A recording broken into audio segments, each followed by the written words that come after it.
Fire. That's what I taste. You usually associate the sensory reaction with a burnt flavor. But what causes food to be burnt? Fire. All burnt food tastes the same, and that's what I'm tasting right now. How the hell do I taste fire in an ice cream truck? And how do I know I'm in an ice cream truck? I'm blindfolded. Smell, you idiot. You smell the Freon and the sugar. That and the sound. Every bump you hear a bell. Think straight, Lex. There's no time to ponder the wonder of the five senses. You have to come up with a plan. Someone has kidnapped you and is driving you somewhere in an ice cream truck.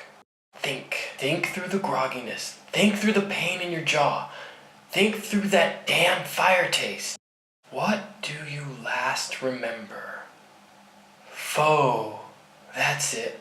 I was hungry and didn't want the lunch I brought, so I went to that pho place, or pho, or however you pronounce it. Hot soup. It was good. I poured a gallon of that hot sauce in it to make it even spicier, but it wasn't burnt. It didn't taste like fire. Next.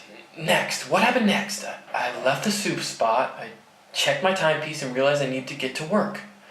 At the same moment, I noticed I'd spilled soup all over the front of my button-up. No time to head home, so I did the old undershirt is my main shirt trick. One good thing Jake taught me. Jake, you simple bastard. You're the reason I'm here, aren't you? After work you called me. Let's dress up real nice and go play cards like big shots, you said. I told you my good shirt's got soup all over it, and you told me we'll skip the dressing up nice part. Against my better judgment, I agreed to go. As we walked into the joint, I spotted a discarded Christmas tree by the front door. To a normal person, this would have just looked strange, especially since we're in March. To me and anyone who spends time on the wrong side of the law in this town, that tree meant one thing. This was Claus's card house. Jake, you simple bastard. You took us to play cards at a Claus joint. Well, I must be simple too, because I went in with him. Things were going good until I heard the mook at the other side of the table complain about his feet hurting. I guess his shoes weren't comfortable, so he said. Next thing I know, Jake catches that same mook pulling cards out of those uncomfortable shoes. Simple bastard. He knew that son of a bitch was one of Claus's guys. 2 a.m. on a Wednesday and I'm breaking up a fight between my best friend and a low-level gangster. Freaking Jake. Why'd you blow your top? Next thing I know, there's a man-ape throwing us out of the club. I slapped Jake around for being such a fool. Outside the club was a vendor selling turkey legs. He laughed at us and offered us a free leg each. I took one look at them and saw they were burnt to a crisp and said, no thanks. Next thing I know, I get clocked across the jaw with a turkey leg. Fire. That's where the taste came from. And that metallic smell coming through is either my blood or... Jake, you in here? I'm here, he replies, sounding like he took a few on the jaw as well. What the hell, Lex? I hear him try to move. My guess is Claus's guys got us. As if in an answer to my statement, Old Uncomfortable Shoes shouts to us, Shut up back there! I knew we should have plugged him. Another voice tells Shoes that the boss wanted an example made of us. Then he snickers and says, Ho, ho, ho! At this, Jake begins to freak, thrashing and kicking like a madman. My animal instincts make me want to do the same thing. Everyone in this town knows what ho, ho, ho means. Claus stuffs you alive in a chimney over on the east side, then pours hungry rats on you and seals the chimney. The rest, we won't talk about the rest.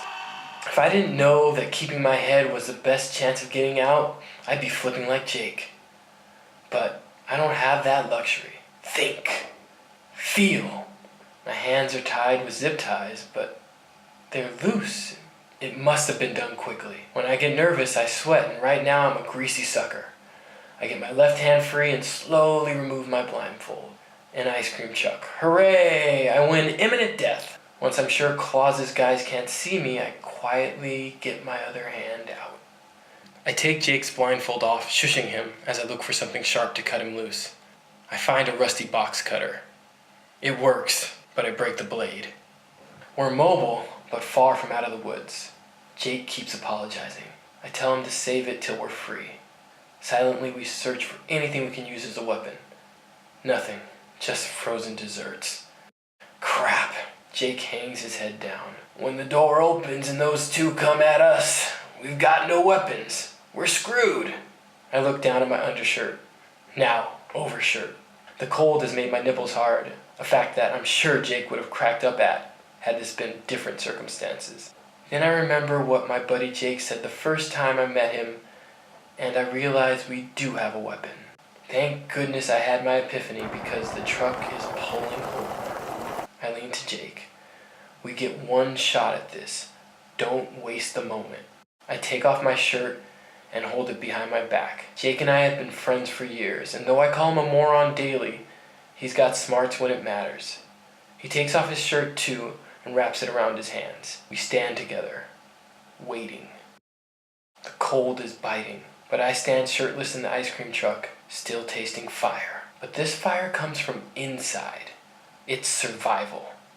The door opens, and I see uncomfortable shoes and his shorter, uglier sidekick. The sidekick notices me first. Holy crap! Shoes turns to see what his buddy's talking about, and his jaw drops. He stares at me, standing topless, looking at what I spent most of my life de-emphasizing, my curvy waist and double D breast. I've done it. I've utilized the best weapon available to me.